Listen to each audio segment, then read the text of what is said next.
चुनाव जीतने के बाद लोग आपकी वोट बेचते हैं, लेकिन रणधीर गोलन एक ऐसा व्यक्तित्व है जिसको इस संसार के अंदर, हिंदुस्तानी संसार के अंदर कोई ऐसी ताकत नहीं जो आपके भाई और आपके बेटे की वोट को खरीद ले। डिस्ट्रिक्ट कैथल के जितने अधिकारी हैं सब मेरी बात मानते हैं, बड़ा अच्छा तालमेल है। अगर आपने कोई इसका परिचय लेना, आप कोई काम बताओ अधिकारी का, मैं फ़ोन करूंगा, आपका काम होगा। हाँ, एक बात जरूर कहता हूँ, जो अधिकारी रणधीर गोलन की बात नहीं मानेगा वो अपने आप यहाँ से चला जाएगा। लेकिन उसी पार्टी की अगर बात करें तो आपको निष्कासित भी 6 वर्ष के लिए उन्होंने किया था। अब भी निष्कासित हूँ, और मैंने तो उस टाइम भी पत्रकार पूछ रहे थे, अरे गोलन जी आप आज़ाद जीतते हो, मैंने कहा था बीजेपी मेरी माँ है। नमस्कार, आप देख रहे हैं कैथल ब्रेकिंग टीवी। आज के हमारे खास कार्यक्रम शख्सियत में हम आज एक ऐसी शख्सियत से आपको रूबरू करवाएंगे जिन्होंने अपना तमाम जीवन बीजेपी के लिए न्यौछावर किया। 30 साल के लंबे अंतराल के बाद बीजेपी उनको छोड़ देती है, टिकट नहीं देती है, लेकिन वो अपनी हार नहीं मानते, आज़ाद उम्मीदवार के रूप में अपनी ताल ठोकते हैं और लोगों के सहयोग से वो विधायक बनते हैं। रणधीर सिंह गोलन पुंडरी के विधायक, उनसे हम तमाम विषयों पर बातचीत करेंगे। हमारे टेढ़े मेढ़े खट्टे मीठे सवालों के जवाब आज उनसे हम लेंगे। सर, सबसे पहले तो कैथल ब्रेकिंग टीवी में आपका स्वागत है। मैं सबसे पहले तो आप कैथल ब्रेकिंग टीवी का, आप पुंडरी में आए, मेरे कार्यालय में आए, आपका और आपके टीवी का स्वागत करता हूं, आभार प्रकट करता हूं। रणधीर जी, सबसे पहला सवाल मेरा आपसे ये है, क्योंकि आज हम बहुत सारे सवालों पर आपसे बातचीत करेंगे, वो कुछ खट्टे भी हैं कुछ मीठे भी हैं, लेकिन पहला सवाल ये कि पुंडरी के विकास के लिए क्या कुछ रणनीति बनाई गई और कितना विकास करवा चुके हैं? जहाँ तक पुंडरी के विकास की बात है, मैं पुंडरी के विकास के लिए लगभग 1991 से सक्रिय हूँ। जब मैं 1991 में नगर पालिका से पार्षद बना था और मैं 2000 तक नगर पार्षद रहा, मैं उस समय से ही पुंडरी शहर के लिए विकास के लिए प्रतिबद्ध था। लेकिन जैसे ही मैंने 2000 में भारतीय जनता पार्टी से चुनाव लड़ा, उसके बाद मैं विकास की दृष्टि से पूरे विधानसभा के लिए सक्रिय हूँ, और आज विधायक होने के नाते विकास की दृष्टि से मैं कह सकता हूँ कि कोरोना जैसी महामारी के बाद पुंडरी के अंदर इतने विकास कार्य चल रहे हैं, अगर एक एक करके गिनाएं तो मैं आपको बताऊंगा। अगर विकास की बात करें गोलन साहब, आप विधायक हैं पुंडरी के और हरियाणा टूरिज्म के चेयरमैन भी हैं, लेकिन विकास की अगर बात करें कैथल से पुंडरी रोड, और उस विकास को बखूबी देखा भी जा रहा है। आपके पास वाली गलियों की बात करें तो पैदल आदमी निकल नहीं सकता, क्या इसको विकास कहेंगे? जहाँ तक कैथल करनाल रोड की बात आपने की, कैथल करनाल रोड की 31 मई 2015 को पुंडरी की अनाज मंडी के अंदर माननीय मुख्यमंत्री से मैंने घोषणा कराई थी कि इस लाइन को 4 लेन बनाया जाए, और आज उस पर निर्माण कार्य बड़ी तीव्रता से चल रहा है। लेकिन जब कोई निर्माण कार्य चलता है उसमें कुछ हमें कठिनाइयाँ भी उठानी पड़ती हैं, और उसी का परिणाम है कि आज लगभग मुंदड़ी और पुंडरी क्षेत्र में 1-2 किलोमीटर को छोड़कर, शायद कैथल से पुंडरी तक 2 किलोमीटर को छोड़कर सड़क बन गई होगी। मेरा कैथल में जाना काफ़ी दिनों से नहीं हो रहा, लेकिन जहाँ तक मेरी जानकारी है और जैसे अधिकारियों से बात होती है, 2-2.5 किलोमीटर का टुकड़ा है, उसमें 1 किलोमीटर ऐसी पुंडरी के अंदर जगह है जिसका आज तक टेंडर नहीं किया। जो अधिकारी थे, उच्च अधिकारी थे, उन्होंने 1 किलोमीटर का टेंडर नहीं किया। अब मैंने लगभग उसके 304 करोड़ रुपए का अलग से एस्टीमेट भिजवाया है, और EIC साहब से, माननीय मुख्यमंत्री जी से, PWD मिनिस्टर उप मुख्यमंत्री दुष्यंत जी से बात की है, जल्दी उसके भी पैसे लाने का काम करेंगे। जहाँ तक आपने गलियों की बात करी, मुझे नहीं पता आप किस गली से आए, लेकिन आज मेरे कार्यालय में पहुंचने के लिए दोनों गलियों की बात करें, इधर से जो मेन गेट से आने का रास्ता 8 नंबर गली, और 1 नंबर गली कैथली गेट है, इन दोनों में ही पानी बहुत भरा हुआ है और टूटी हुई हैं सड़कें। कैथली गेट के अंदर जिस गली की बात कर रहे हैं आप, जो कैथली गेट पे पाई रोड से आती है, बिल्कुल नई बनी हुई है, उसमें कोई टूटी हुई नहीं है।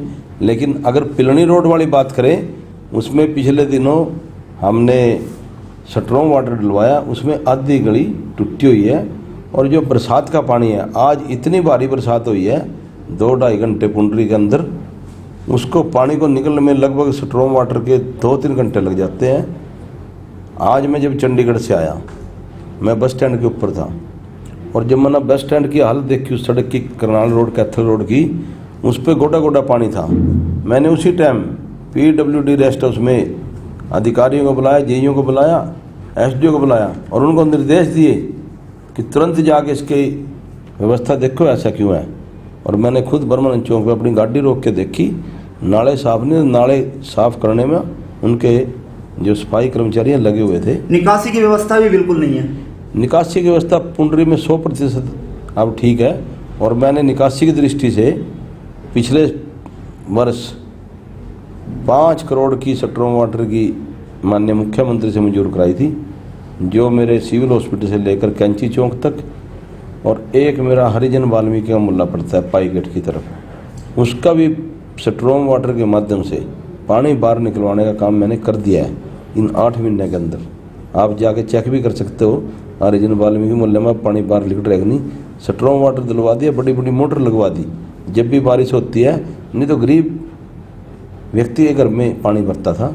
अब ऐसी दिक्कत। विधायक जी, और पिछली बातों पर अगर हम प्रकाश डालें तो इस दौर से पहले आपको वरिष्ठ भाजपा नेता कहा जाता था, आपने काफ़ी चुनाव भी लड़े, लेकिन उसके बाद 30 साल का जो प्यार था बीजेपी के साथ, आपने निष्ठावान सिपाही बनकर भी काफ़ी सेवा की, लेकिन बीजेपी से मोह भंग हुआ। उसके बाद आज़ाद उम्मीदवार आप लड़े, लेकिन अब बतौर अगर बात करें तो आज़ाद उम्मीदवार के बारे में आपसे डिस्कस किया जाता तो इसके पीछे का राज और क्या कुछ कहानी थी? मैं 1993 में बीजेपी का सिपाही रहा हूँ, और 28-29 वर्षों के अंदर मैंने बीजेपी की एक अपनी, जैसे कोई नौजवान साथी अपनी बुढ़ी माँ की सेवा करता है वैसे की है। और मैंने 3 बार बीजेपी से चुनाव लड़ा, बीजेपी ने भी मेरा मान सम्मान किया, लेकिन कई बार हालात बन जाते हैं, कोई राजनीतिक मजबूरियाँ होंगी, पार्टी की भी रही होंगी, सरकार की भी रही होंगी, उन्होंने किसी कारणवश मेरा टिकट काट दिया। लेकिन मेरे हल्के की 36 बरादरी की जनता ने मेरे को आज़ाद प्रत्याशी बनाया। मेरा मन चुनाव लड़ने का नहीं था, और मैंने मना कर दिया भी मेरे भाग्य में विधायक बनना नहीं है। जब बीजेपी ने 3 बार टिकट दे दिया, अब नहीं बनेंगे। लेकिन मैं अपने हल्के की 36 बरादरी जनता का आभार प्रकट करना चाहूँगा कि उन्होंने 1 अक्टूबर को जब मुझे प्रत्याशी बनाया, उसी दिन मेरी जीत निश्चित कर दी थी। और जहाँ तक भारतीय जनता पार्टी की बात है, मैंने चुनाव जीतने के बाद अपने इलाके की जनता से पूछा कि क्या करना है, तो मेरे इलाके की 36 बरादरी की जनता ने जिस स्थान पर मुझे उम्मीदवार बनाया था, जीतने के बाद उसी स्थान पर इकट्ठे हुए, और 36 बरादरी की जनता ने एक ही बात कही, इस हल्के की भलाई के लिए जो भी आपको अच्छा लगे करो। लेकिन मैंने चुनाव के दिनों में एक बात कही थी, चुनाव जीतने के बाद लोग आपकी वोट बेचते हैं, लेकिन रणधीर गोलन एक ऐसा व्यक्तित्व है जिसको इस संसार के अंदर, हिंदुस्तानी संसार के अंदर कोई ऐसी ताकत नहीं जो आपके भाई और आपके बेटे की वोट को खरीद ले। लेकिन जब मैं बीजेपी का सिपाही हूँ पुराना, और जब हल्के की जनता ने मुझे आशीर्वाद दे दिया, विधायक बना दिया और मुझे आज़ाद कर दिया, भी आप जैसा इच्छा करो, तो मैंने भारतीय जनता पार्टी माननीय नरेंद्र मोदी को समर्थन देना उचित समझा। और जो मेरे संगठन के लोग थे, पार्टी के लोग थे, उनकी भी मुझसे उम्मीद थी भी। लेकिन उसी पार्टी की अगर बात करें तो आपको निष्कासित भी 6 वर्ष के लिए उन्होंने किया था। अब भी निष्कासित हूँ, रखें जाओ। अब तो मैं सरकार का हिस्सेदार हूँ, सरकार में चेयरमैन हूँ। पार्टी तो बीजेपी सबकी है, मेरी भी है, सबकी है। और जब हम सरकार का समर्थन कर रहे हैं, और मैंने तो उस टाइम भी पत्रकार पूछ रहे थे, अरे गोलन जी आप आज़ाद जीतते हो, मैंने कहा था बीजेपी मेरी माँ है। और टीवी पे बड़ी बड़ी खबरें लगी थी उस टाइम। तो सरकार बनाने के लिए मतलब फिर आपको बीजेपी में जाना पड़ा, क्योंकि निष्कासित होने के बाद फिर सरकार जब बनानी पड़ी तो बीजेपी का सहारा? नहीं, बीजेपी का सहारा नहीं, बीजेपी हम संगठन के सिपाही हैं। मैं आरएसएस का कार्यकर्ता हूँ, स्वयंसेवक हूँ, और जो संघ का स्वयंसेवक होता है उसके अंदर देशभक्ति का, राष्ट्रभक्ति का एक जो खून होता है, तो वही हमारे अंदर था और हमने वही किया जो मेरे हल्के की जनता चाहती थी। आज़ाद जीत गए, बीजेपी से नहीं चाहते, अगर टिकट देते फिर भी जीतते। और आज विकास की दृष्टि से मेरे हल्के की जनता 36 बरादरी संतुष्ट है। अगर उसी विकास की बात करें रणधीर गोलन जी, इलेक्शन के दौर पर आंखों में आंसू थे और दिल मायूस था, क्या उन आंसुओं की कीमत वसूल हो चुकी है यहाँ? अभी तो कुछ नहीं हुआ, अभी तो लंबा समय है और आंसू तो शायद मेरा अब भी आ जाए, वो दृश्य ऐसा था। और मैं अपनी 36 बरादरी की जनता का सेवक बन के कार्य कर रहा हूँ, विधायक बन के नहीं कर रहा। आपकी जानकारी के लिए अगर काम गिनाने लगूँ, अगर पूछो मैं एक एक करके बताऊँगा और आप स्तंभ रह जाओगे, इतने कार्य कैसे करा दिए। मैं काम करने में विश्वास रखता हूँ। वो तो अक्सर देखा गया है, क्योंकि काफ़ी बार हमने देखा भी है कि जब आप अधिकारियों के पास, जब जनता का काम होता है और अधिकारियों के पास जाते हैं तो जनता की ज़्यादा सुनते हैं। नहीं, जनता तो मेरा भगवान है, जनता सर्वोपरि है। मेरा कार्यकर्ता मेरा भगवान है।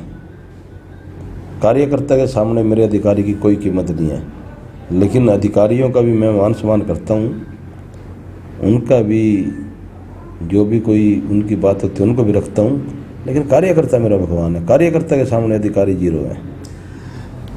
विधायक जी, अगर सरकार के बारे में हम थोड़ी सी चर्चा करें तो सरकार तमाम उद्योगों को लेकर, तमाम कंपनियों को बात करें तो निजीकरण की ओर काफ़ी अग्रसर है। आप हरियाणा टूरिज्म के भी चेयरमैन हैं और उस कमेटी के भी आप शामिल हैं जो गठित की गई है, जिसमें आपके खुद का जो डिपार्टमेंट है हरियाणा टूरिज्म का, सूरजकुंड का एक राजहंस जो टूरिज्म था उसको भी निजीकरण के लिए दे दिया गया है। जहाँ तक मेरे विभाग टूरिज्म की बात है, राजहंस जैसा होटल जो 5 स्टार होटल है, अगर वो भी करोड़ रुपये के घाटे में हो तो सरकार को टूरिज्म को कुछ विचार करना पड़ेगा। अभी दिया नहीं है, विचार है। और आज पूरे का पूरा टूरिज्म, रेस्टोरेंट, होटल 6-7 जगह को छोड़कर 47 होटल हैं पूरे हरियाणा के अंदर, टोटली लॉस में, टोटली। तो इसके पीछे का कारण क्या है? उसके पीछे का कारण ये है कि जो कर्मचारी लगे हुए हैं, पुराने कर्मचारी लगे हैं, उनकी तनख्वाहें ज़्यादा, इनकम कम है। तो इस दिशा में ठीक करने का कदम करने के लिए हमने एक पॉलिसी बनाई है और मैं इस विभाग का चेयरमैन होने के नाते माननीय मुख्यमंत्री जी का भी ये कहना था कि इसको डिपार्टमेंट को ऊपर उठाने के लिए गोलन जी कुछ करो। तो हमने एक टीम वर्क के तौर पर, सरकार भी, कर्मचारी भी, मैंने कर्मचारियों को एक आश्वासन दिलाया भी आपको किसी को नौकरी से बाहर नहीं निकलने दूंगा। और मैं एक गरीब आदमी का बहुत साथी हूँ। आज तक 30-30 वर्ष तक जो वेटर का काम करते हैं, जिनके आज बच्चे कोई डॉक्टर, कोई अच्छे पदों पर सिलेक्ट हो चुके हैं और उसके माँ बाप वेटर का काम करा, तो उन्हें भी शर्म आते हुए हम वेटर हैं। लेकिन मैंने एक मीटिंग के अंदर निर्णय लिया कि इनकी प्रमोशन करने का काम, इनको काउंटर इंचार्ज बनाने का काम रणधीर गोलन चेयरमैन करेगा। और मैंने रेजोल्यूशन डाल दिया, ज़बरदस्ती डलवाया, नहीं गरीब का तो मैं करूँगा। कुछ अधिकारी इस पर सहमत नहीं थे, लेकिन मैंने कहा मैं चेयरमैन हूँ, मेरा अधिकार है, मैं गरीब का तो करूँगा। तो अभी कितने को और सोच रहे हैं कि जो तमाम जो टूरिज्म की बात करें तो उनको सबको निजीकरण की ओर ले जाने का प्रयास है? नहीं, ऐसा कोई विचार नहीं है भी सबका निजीकरण करे। सबसे पहले तो हमने राजहंस का सोचा है और उसके बाद एक कमेटी जो मेरी अध्यक्षता में गठित की है, वो कमेटी निर्णय लेगी भी किस किस को करना चाहिए, किस किस को नहीं करना चाहिए। जो काम ठीक करेगा नहीं करेंगे, अगर लॉस ही चलता रहे तो फिर तो कुछ करना पड़ेगा ना। बड़ौदा उपचुनाव की बात करें गोलन साहब, तमाम वर्गों की अगर बात करें, चाहे किसान हो, मजदूर हो, आड़ती हो, हर कोई, अध्यापक हो, हर कोई सड़कों पर है, धरना प्रदर्शन कर रहा है, सरकार के खिलाफ रोष जाहिर कर रहा है। तो उस माहौल को देखते हुए क्या मानते हैं कि हुड्डा का जो गढ़ बड़ौदा जो माना गया है, क्या बीजेपी भेद पाएगी? जहाँ तक बड़ौदा उपचुनाव की बात आपने की, कोई अध्यापक सड़कों पर नहीं है सर। पीटीआई 1983 पीटीआई आज भी सचिवालय में धरने पर बैठे हुए हैं। पीटीआईयों का मामला ठीक है, सुप्रीम कोर्ट का आदेश है, अभी इनको निकाल लो।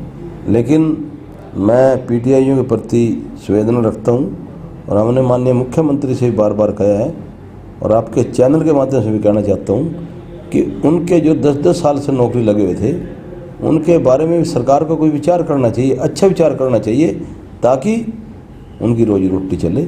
ऐसा हमने माननीय मुख्यमंत्री से आग्रह भी किया है और मुख्यमंत्री जी की भी सोच है कि देखो इनके साथ बुरा है और शायद सुप्रीम कोर्ट जाए सरकार। हमने कहा आप सरकार सुप्रीम कोर्ट जाना चाहिए इनको बचाने के लिए, उनके प्रति संवेदना रखनी चाहिए। तो बड़ौदा का चुनाव क्या मानते हैं, भेद पाएंगे उसके लिए को? बड़ौदा का चुनाव तो गठबंधन जीतेगा, निश्चित तौर पर जीतेगा। आखिरी सवाल मेरा रणधीर जी आपसे है, साफ और स्पष्ट सवाल, सीधा।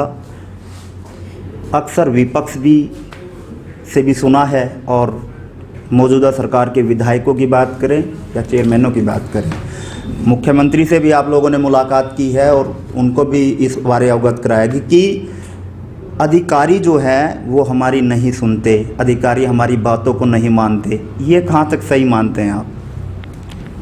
मेरे को तो 3 दिन के बाद 9 महीने हो जाएंगे विधायक होने को।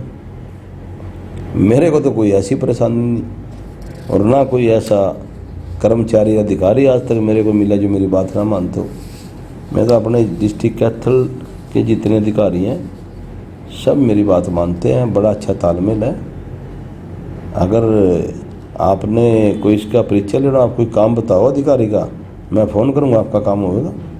अधिकारी तो सरकार का होता है, कर्मचारी सरकार का होता है। ये तो आम लोग वैसे चर्चा फैला देते हैं, सरकार की नहीं मानते, सरकार की। भाई सरकार की नहीं मानने, किसकी मानने का अधिकारी? सरकार की बात माननी चाहिए अधिकारी ना। और अपने अधिकारी तो बड़े अच्छे अधिकारी हैं सभी, वो तो आप भी आपकी बात भी मान लेते हैं। अगर आप जाओगे, विधायक मंत्री की बात छोड़ो, अपने जो कैथल जिले के अधिकारी हैं, मैं तो कहूँगा अच्छे अफसर हैं। और मैं आपकी जानकारी के लिए आपके चैनल के माध्यम से बात करना चाहूँगा, अक्सर जो विधायक बन जाते हैं, विधायक बनने के बाद वो प्रयास करते हैं भाई जो उसके इलाके में तहसीलदार, BDO, SHO, JE, SDO को बदलवाने का काम करा। लेकिन रणधीर गोलन एक ऐसा विधायक है जिसने ईर्ष्या भाव से एक भी कर्मचारी की अपनी विधानसभा से ट्रांसफर नहीं कराई, एक की भी। हाँ, एक बात जरूर कहता हूँ, जो अधिकारी रणधीर गोलन की बात नहीं मानेगा वो अपने आप यहाँ से चले जाएगा, मेरे को कहने की जरूरत है नहीं। रणधीर गोलन जी, अक्सर पुंडरी की बात करें तो विकास के मामले में पुंडरी अछूता रहा है, तो आगे की प्लानिंग को लेकर क्या कुछ आपकी प्लानिंग रहेगी कि विकास किस तरह से पुंडरी में करवाया जाए? मेरा पुंडरक ऋषि है जो कि हमारी धार्मिक स्थान है, पुंडरक ऋषि हमारा पुंडरक तीर्थ है। उसके सौंदर्यकरण के लिए भी मैंने माननीय मुख्यमंत्री से लगभग 15 करोड़ रुपए की डिमांड की है। और एक जहाँ पर हम बैठे हैं, मेरे पीछे एक तालाब है, जोड़ है, इसको भी 2 करोड़ रुपये का एस्टिमेट मैंने भिजवाया ताकि यहाँ पर अच्छी सुविधा हो, पार्क मिले, लोगों को पता लगे। और पुंडरक तीर्थ का तो मेरा सपना है कि वो महाभारत से जुड़ा हुआ है, कृष्ण और अर्जुन से जुड़ा है, द्रौपदी से जुड़ा है, मोक्ष प्राप्ति अंतिम इस स्थान पर होती है। उसको आने वाले 1 साल के अंदर लगभग 24-25 एकड़ का तीर्थ है। एक ऐसा भव्य स्थान बनाने का प्रयास करूँगा जिससे आसपास के लोग आए। जिस प्रकार से कुरुक्षेत्र ब्रह्म सरोवर हमारा तीर्थ है, उस प्रकार का बनाने का मेरा प्रयास है। और मैंने उसके एस्टीमेट वगैरह, आर्किटेक्ट वगैरह, कोई कलकत्ते से बुलाया, कोई कहीं से बुलाया, उसकी मैंने प्रपोजल तैयार करा कर भी सरकार को भेज दी है। और आने वाले लगभग अगले हफ्ते में 15 दिन में उसके पैसे और मंजूरी दवा का टेंडर लवाने का काम कराएंगे। इसी प्रकार से 4-5 स्टेडियमों का काम जारी है, चाहे पाई हो, चाहे मुन्ना रेडी हो, चाहे दुसैन हो, चाहे सिरसल के अंदर PSC हो और लगभग 30 ट्यूबवेल पानी के, जिसकी लगभग एक ट्यूबवेल पर 28 लाख 30 लाख की कीमत लगती है। मैंने अपनी विधानसभा में इन 8 महीने के अंदर 30 पब्लिक हेल्थ के नए ट्यूबवेल लगवाने का काम करा। आज भी मैंने पुंडरी के अंदर एक ट्यूबवेल का शुभारंभ किया और मेरे पुंडरी शहर के अंदर लगभग 122 लाख रुपए की एक योजना से, ताकि पीने का पानी हर घर में जाए, आज उसका भी हमने शुभारंभ किया है, ताकि पुंडरी शहर में आने वाले 6 महीने के अंदर कोई एक भी घर ऐसा ना बचे जहाँ पानी ना हो, जहाँ सीवरेज की व्यवस्था ना हो और जहाँ लाइट की व्यवस्था ना हो। ऐसा काम आज ही किया है। और इसके बाद फतेहपुर गांव है मेरा, फतेहपुर का 3 बार विधायक रही, लेकिन फतेहपुर गांव की किसी ने चिंता नहीं की। आज आप जाकर देखो उनका शमशान घाट, अभी मैं 4 दिन पहले गया था, ये कितना भव्य सौंदर्यीकरण करा। पानी के पीने के लिए हर घर तक पाइपलाइन बिछाई, 4 पानी के ट्यूबवेल लगवाए। अब मेरे लिए एक ही विशेष समस्या है कि गांव के अंदर पानी की निकासी की दिक्कत है, और वो दिक्कत मेरे हल्के के 54 गाँव में, लगभग 25-26 गाँवों में ऐसी है जहाँ ज़्यादा दिक्कत है। पाई जैसा नगर जो मेरे हल्के का सबसे बड़ा गाँव है, आज पानी की निकासी से जूझ रहा है। भाणे गांव की गलियां पानी है, कोडे गांव की गलियां पानी है। तो मेरे दिमाग में इनका सौंदर्यीकरण 1 साल तक कराने का काम करूँगा, पानी बाहर निकाल लूँगा, ताकि जनता को पता लगे हमारा विधायक बने। मैं विधायक की दृष्टि से काम नहीं करता, चौकीदार और सेवादार बनकर काम कर रहा। आप मेरे इलाके के लोगों को पूछ सका गोलन क्या कर रहे हैं भाई, नहीं भाई काम कर रहे हैं भाई पूरे। ऐसी आज मानसिकता बदल दी, लोगों ने कहना शुरू कर दिया मोदी की दरिया, भाई पुंडरी का मुद्दी मिल गया, मनोहर लाल खट्टर मिल गया। जी बिल्कुल, बहुत बहुत धन्यवाद विधायक जी। बहुत बहुत धन्यवाद आपका। और ये थे हमारे साथ पुंडरी के विधायक और हरियाणा टूरिज्म के चेयरमैन रणधीर गोलन, जिनसे हमने तमाम विषयों पर बातचीत की। अगली शख्सियत के लिए हम मिलेंगे कोई नई शख्सियत को लेकर, और आप देखते रहिए कैथल ब्रेकिंग टीवी।